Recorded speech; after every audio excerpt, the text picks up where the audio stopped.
Bom, acabei de fazer o vídeo da correção da lista 3, já vou gravar o vídeo da lista de funções, porque é o momento que eu estou tendo tempo.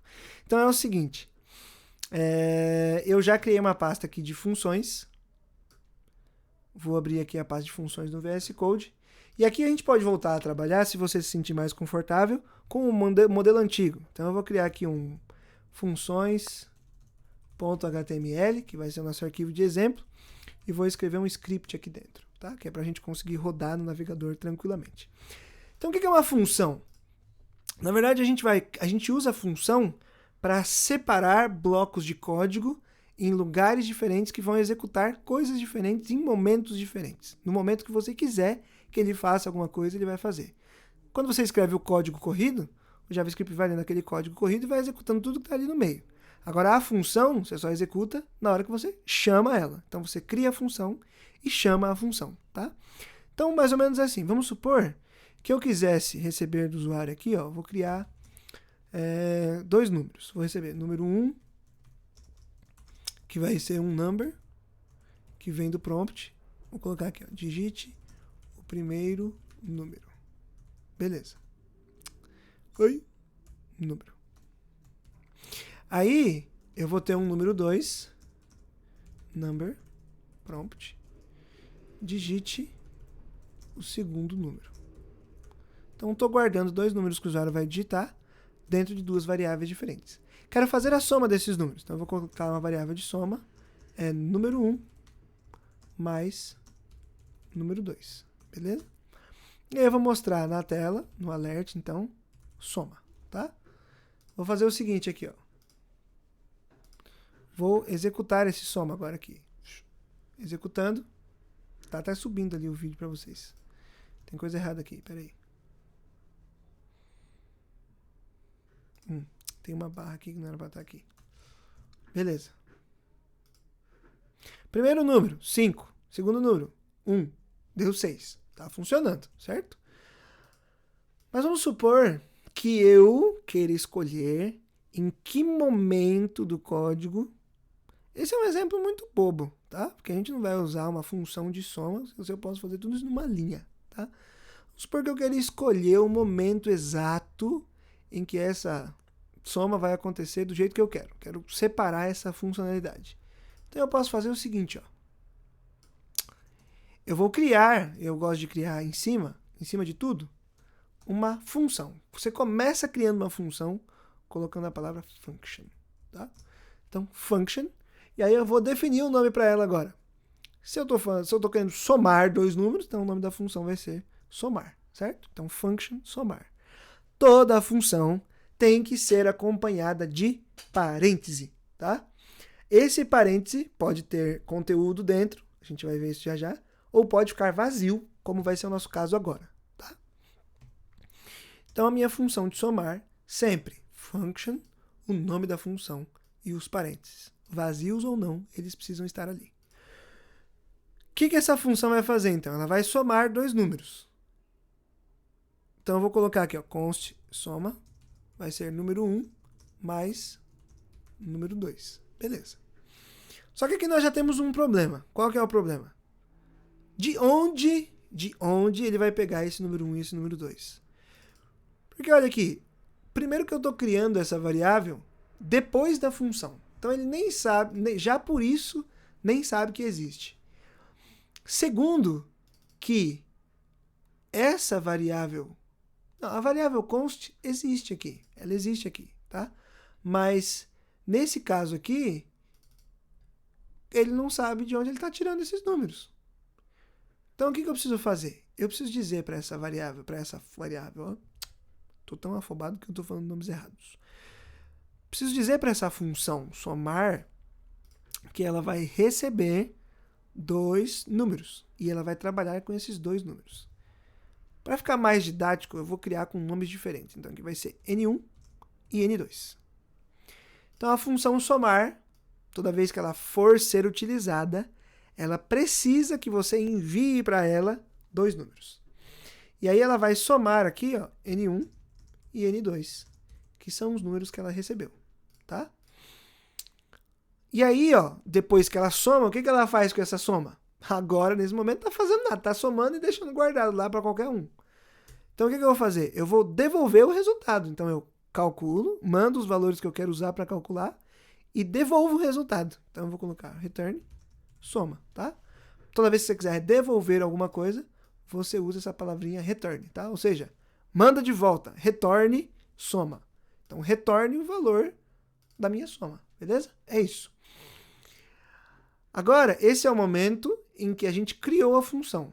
Essa função não está funcionando ainda, tá? A gente não executou. A função só funciona quando você executa. Se você só criar, não vai acontecer nada.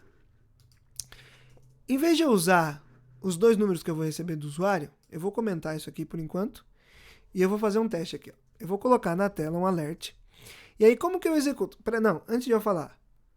Olha o alert, olha a estrutura do alert. Eu tenho o nome e os parênteses. O que o alert é, então? É uma função, tá? Tudo, muitas coisas que a gente usa no JavaScript são funções. Ó, esse number aqui, ó, number, parênteses aqui e parênteses aqui, é uma função.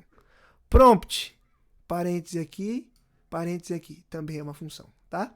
Então eu vou colocar um alerta na tela, que vai ser a minha função. Então eu já sei como chama a função. Eu coloco o nome da função e os parênteses. Só que nesse caso aqui, eu preciso mandar para essa minha função dois números. Então vamos supor que eu quero somar aqui 72 e 9, tá? Tá vendo que eu estou seguindo a mesma estrutura que eu usei quando eu criei a função? Eu coloquei n1, n2, e aqui eu estou passando o valor 1, o valor 2, tá? Como que funciona? Isso aqui que eu estou mandando são argumentos, tá? São argumentos. Isso aqui em cima são parâmetros, tá? Então eu passo para a função os meus argumentos, ou seja, aquilo que eu quero que a função utilize para fazer a conta. E esses argumentos viram os parâmetros, tá? Os parâmetros é como se eu estivesse fazendo assim, ó. Como se const n1 recebe 72 e const n2, na verdade let, né? Não é let, não é const, é let n2 recebe 9. Tá? Então é como se eu estivesse fazendo isso aqui. Esse 72 vem para o n1, esse 9 vem para o n2, tá? Só que eu não preciso declarar essas minhas variáveis. Os meus parâmetros aqui, eu não preciso declarar. Eu posso usar desse jeito que eles estão ali. Ó. Vamos fazer um teste? Isso aqui tem que dar 81. Vou executar esse programa aqui, ó. 81. Tá funcionando. Minha função de soma está funcionando. Basta o que agora? Eu passar para ela os números que o usuário vai digitar. Então, em vez de eu passar 72, eu vou passar número 1. E em vez de eu passar número 2, passar 9, eu vou passar número 2. Tá? Beleza? Tranquilo, né?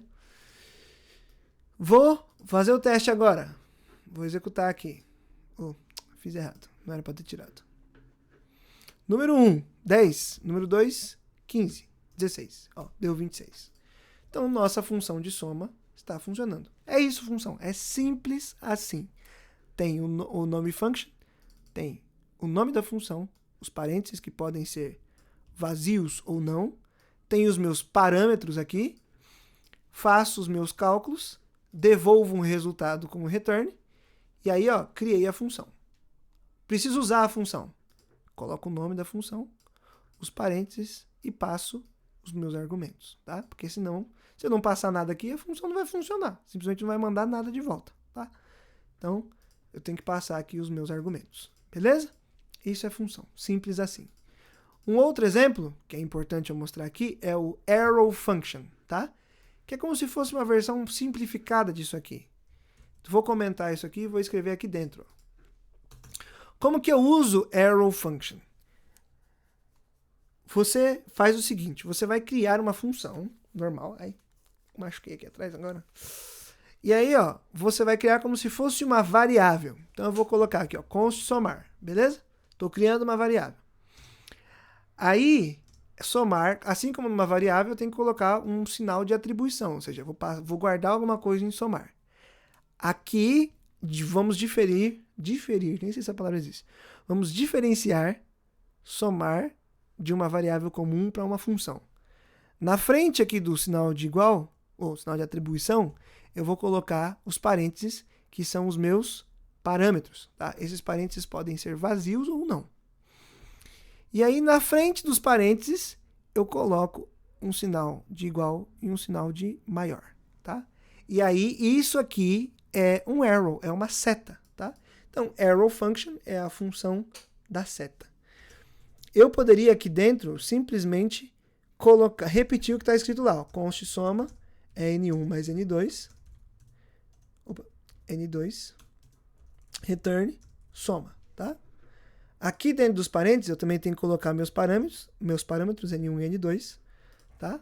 E se eu executar isso aqui, ó, lembra que essa somar aqui não existe. Tá? Vamos ver se vai funcionar. Ó. 10, 15. Funcionou. 25. Está funcionando. Qual que é a vantagem do arrow function? Eu posso eliminar algumas coisas para deixar o código menor. Tá? Primeira coisa que eu posso fazer, em vez de eu criar uma variável para soma, eu posso fazer assim, ó, return N1 mais N2. Pronto. Só aqui já tirei uma linha de código. Certo? Isso aqui, vamos testar? Vou fazer o teste aqui, ó. 10, 23. Tá lá, 33. Funcionou perfeitamente. O que eu também posso fazer aqui? No arrow function, guarda, no arrow function, quando eu tenho só uma linha aqui dentro, que é como é o caso aqui, ó, só tem a linha do return, eu posso simplificar isso aqui assim, ó. Eu posso tirar essa chave consequentemente, e eu posso colocar essa linha do return aqui em cima, e eu posso tirar esse return, tá? Pronto. Essa aqui é a mesma função que esta aqui, tá? Então, ó, no arrow function, ele por padrão entende que se você tem só essa informação, é essa informação que você quer retornar, tá? Então, como eu tenho só uma linha, se eu não coloco a palavra return, ele ainda assim sabe que eu quero retornar, devolver N1 mais N2, tá? Vamos testar isso aqui? 23, 12, 35. Continua funcionando, tá? Então, eu reduzi uma função que tinha 4 linhas para uma linha só, tá? Essa é a beleza do arrow function. Então, na lista que vocês vão fazer, alguns já estão fazendo, outra turma vai fazer, enfim, pouco importa. Vocês têm que usar tanto a função normal quanto o arrow function, tá? E é isso. Simples assim. Nothing more. Beleza? Então, estudem. Boa resolução de lista para vocês. Depois eu posto a correção da lista. Fechou? Valeu!